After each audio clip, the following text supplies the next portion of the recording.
Hey friends, my name is Mitchell Miller. In today's video, we're gonna go over really powerful ways to write headlines. Use headlines for literally everything, right? So we've got your opt-in pages, your sales pages, your landing pages, your thank you pages, your email subject lines, and even your normal titles that you post on videos like YouTube, like you're watching right now, okay? Headlines are what flag your reader. They are arguably the most important thing when it comes to writing copy for anything that you're trying to sell. We're gonna go over the main job of a headline. We're gonna go over 8 different ways to write, 8 different basic ways to write a headline with examples, and then I'll include some bonus headlines at the end with the examples that I really like personally. So make sure you watch until the end because this is really gonna help you. Okay, so the main job of your headline is to flag your reader. Its job is to pick out who it is that you want to read or watch your video, right? Or read your content. So you can literally run an ad on Facebook, for example, targeting the entire planet.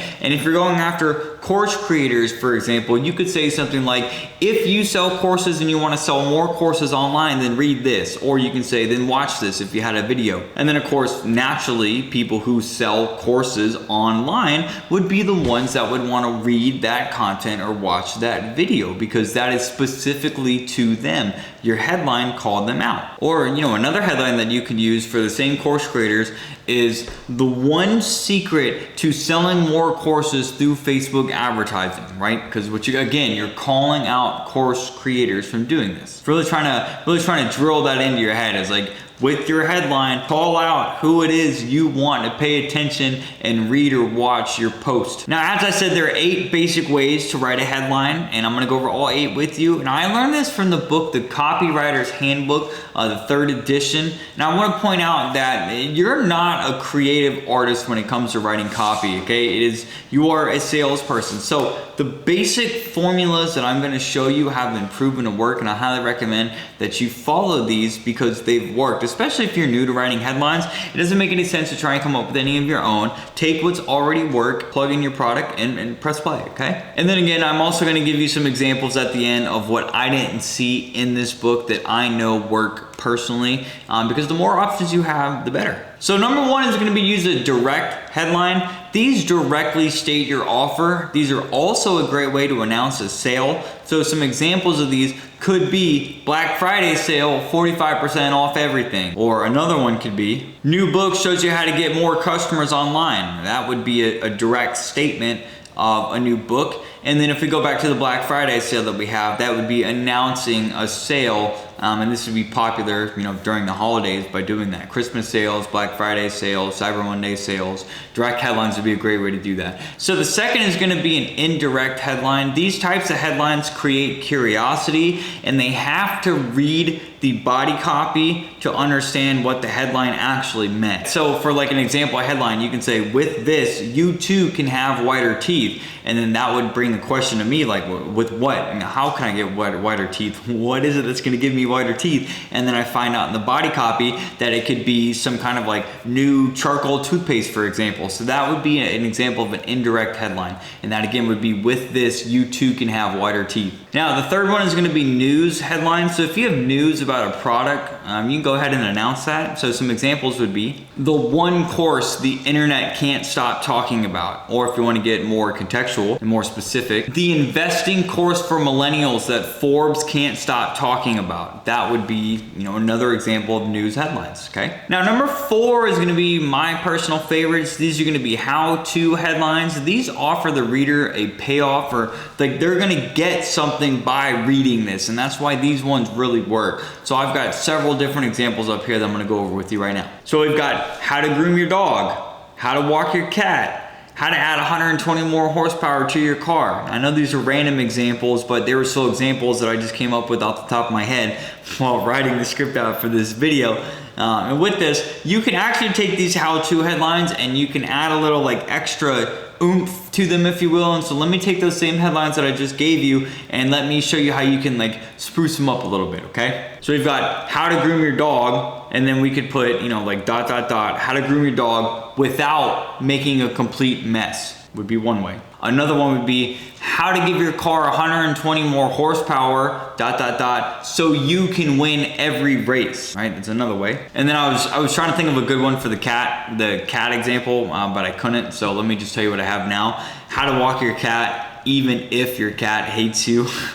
And it's just, we're gonna go with that example for the sake of this video. But what I did to make those a little more unique than just how to was I've added even if, and then I added without, and then I added so you, okay? Those are little things that you can put on the end of those how-to headlines that make them more responsive. Okay, number 5 is gonna be question headlines. So these are gonna be headlines that ask questions that the reader would like to see answered. And that's very important. Now, ideally, these type of questions would have the reader's self-interest in mind, as any kind of copy you ever write should, all right? But let me give you some examples of some of these headlines, all right? So the first one would be, want to see how I made 300% on my advertising so you can too? Again, there's a so you can that I added in there. And then another example would be interested in learning how to code with Python, question mark.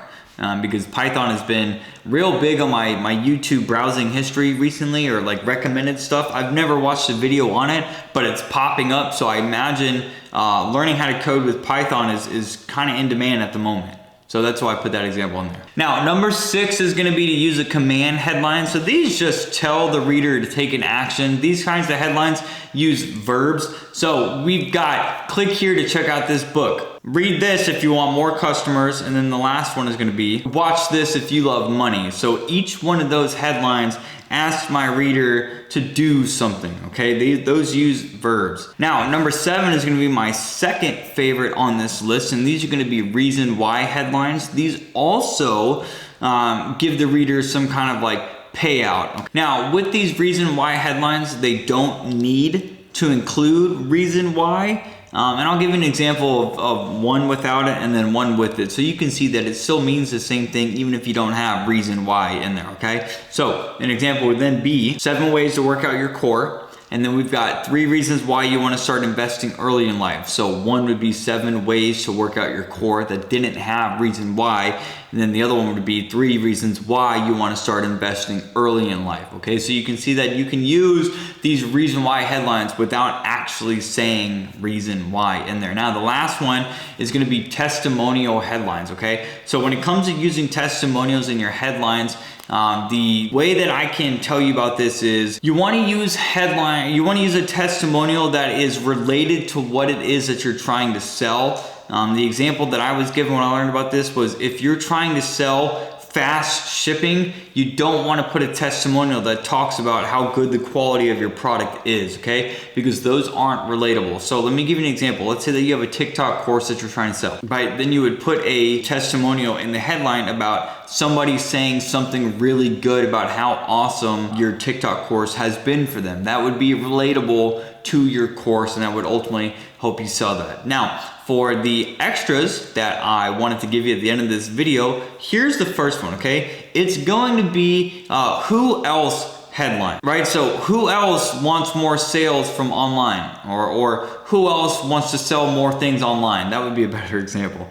And then another one would be who else has a dog that's bad on a leash? So these who else headlines, what it's doing is it's kind of getting people to like raise their hand a little bit, like, hey, like, yes, I have a dog that's bad on a leash. Like, how did you know? Another one could be who else is tired of their ads getting rejected? On Facebook, it's very common to get your advertising rejected. That would be a good way to, let's say you have a Facebook advertising course, and in it teaches how to get your ads approved almost every time, so you don't have to deal with getting your business manager banned, right? And then this would be a good one right here, because if you're constantly getting your ads rejected, Facebook might flag you eventually. So who else is tired of getting their Facebook ads rejected would be an example of a who else headlines. Now, the next one is going to be the truth about X, or the secrets about X, right? So it could be the truth about brushing your teeth twice a day. Now that one would create curiosity, because like, well, I want to know what is the truth about brushing your teeth twice a day. And then I also said that you can use the word secret as a replacement for truth. I actually learned that from Russell Brunson, who was the CEO of ClickFunnels. If you look at his books, we've got .com secrets, expert secrets, traffic secrets. Okay, they have all three of those have secrets in there. So you can say, the secret to beating the YouTube algorithm. That would be a good way to use a headline. And that was it. That was the 8 different ways to write a basic headline with 2 of my extras. If you found this video helpful, go ahead and do me a favor and like it for me. Comment down below if you think I missed anything, or if you think that these will really help you in business. I'm interested in knowing if you've got other or maybe other bonus examples that I didn't include that you would like to add. And with that being said, thank you for watching, and I'll see you soon.